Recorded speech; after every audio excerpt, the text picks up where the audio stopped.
Your book per se, how is it being received? What is the kind of feedback you have received on the work?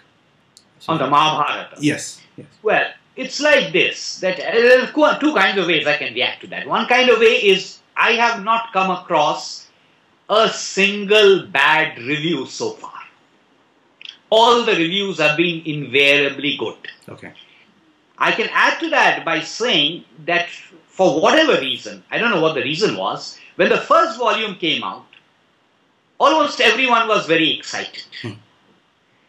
As the volumes began to come out, people no longer retained that kind of interest, probably because the novelty value, I'm talking about reviews, probably because the novelty value had come down. Okay. And maybe again it will resurface once all 10 volumes are complete.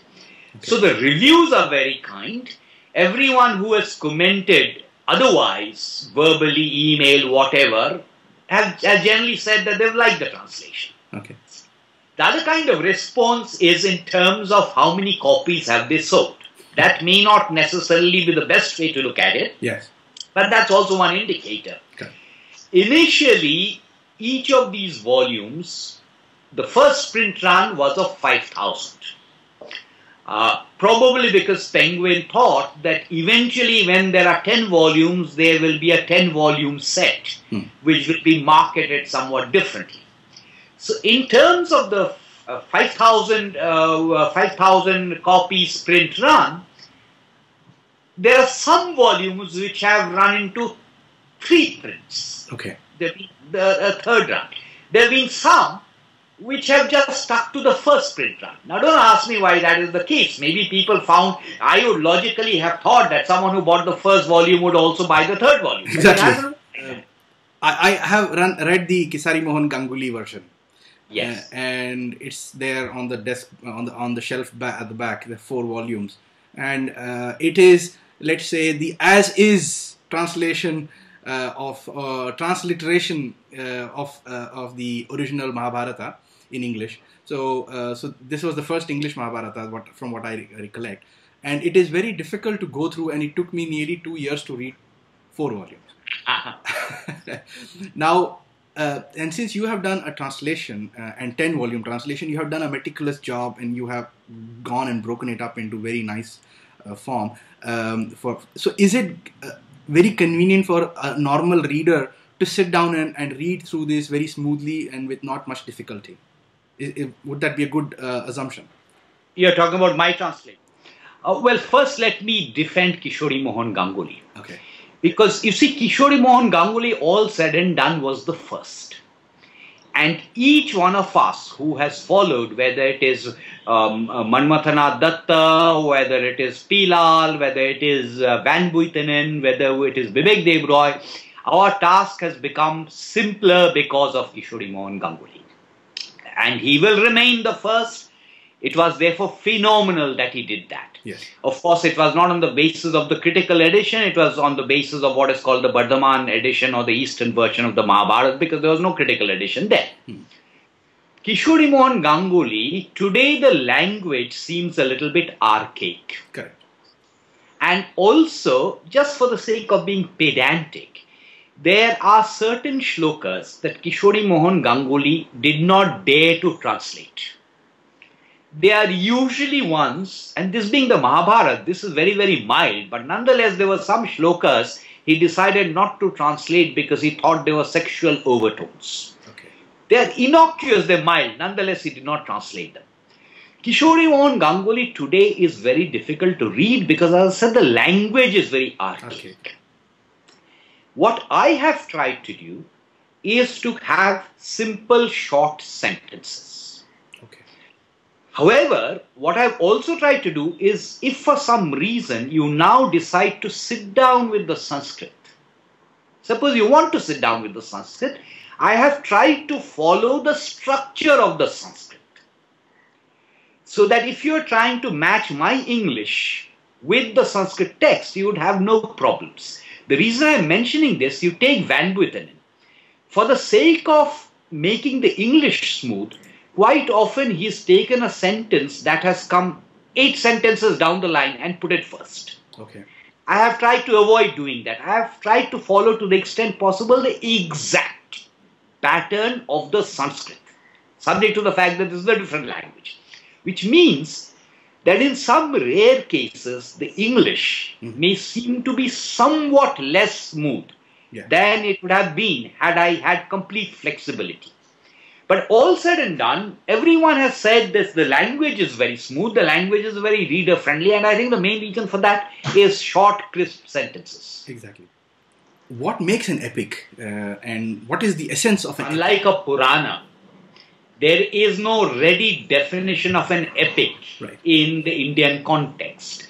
Epic is sort of Homer or Virgil or something like that. So far as we are concerned, the Ramayana and the Mahabharata are regarded as itihasa. Itihasa is not a story. Itihasa is itihi asa. This is indeed what has happened. So therefore it is history. And when we have the Puranas, of course, but you are not asking about the Puranas. When we are talking about the Puranas, we have a specific definition. But so far as our beliefs are concerned, this is history. So it will be in a way wrong to assign the words like epic, because of course the word epic has been assigned to Ramayana or Mahabharata simply because of the colonial interpretation of these books. They have it's the Oriental discourse, and that's another discussion altogether.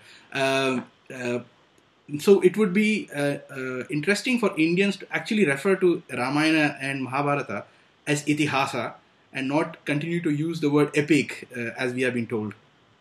Oh, absolutely. And what are these two things? Well, there was the solar dynasty, the Surya Vangsha, and there was the lunar dynasty, Chandra Vangsha. One of these is the history of the solar dynasty, and the other one is the history of the lunar dynasty. Unfortunately, quite often, historians, even Indian historians, have tended to look upon the Ramayana, the Mahabharata and the Puranas as myths.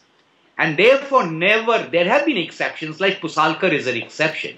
But otherwise they have never tried to integrate the descriptions in Ramayana, Mahabharata, Puranas with our view of what Indian history was. And this gets into issues of dating the Ramayana, issues of dating the Mahabharata. But I personally think that there's a lot of historical material in the Puranas and in the Ramayana and the Mahabharata. Obviously, there has been exaggeration, but that's perfectly understandable. To coffee, dear Sujata. Okay, so that was actually a question that I had in mind, that it would be interesting to, in fact, do a little bit more research into the Ramayana and Mahabharata, and of course there have been research being done, that this should be considered as historical facts. There is a lot of historical information which needs to be dug out and presented in the right perspective. Yes, oh yes, absolutely. But to do that, I think part of the problem is, who are the people who write on history? In this particular context, I'm going back to a point that I made earlier. In this particular context, it is people who are comfortable with English. They are not comfortable with Sanskrit, so they cannot read the Sanskrit. And I think it's a colossal shame that much of the so-called research in these things has been done by Westerners. Yeah. On the other hand, people who are familiar with Sanskrit are not necessarily very comfortable with English. So we've got a situation where we're going through this flux, and it's extremely unfortunate that knowledge of Sanskrit is dying out, and therefore the inclinations of historians to research these is also therefore correspondingly dying out. So what they're doing is they are working with the Victorian era translation of Mahabharata and Ramayana. That's absolutely correct. Yeah. And not from the original source itself. That's correct. And not from the original source. Because yes, the Ramayana and the Mahabharata, both of them in different ways, they pervade our consciousness.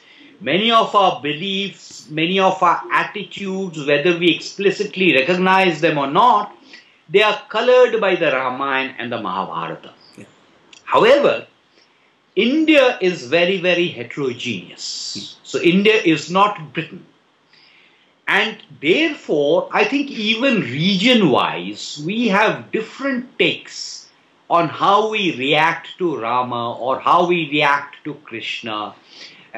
And there's no contradiction between what I'm saying. While the Ramayana and the Mahabharata influence all of us throughout India, how we react to that, I suspect, is very, very region specific. Perhaps even more so for the Mahabharata, simply because it is larger in scope.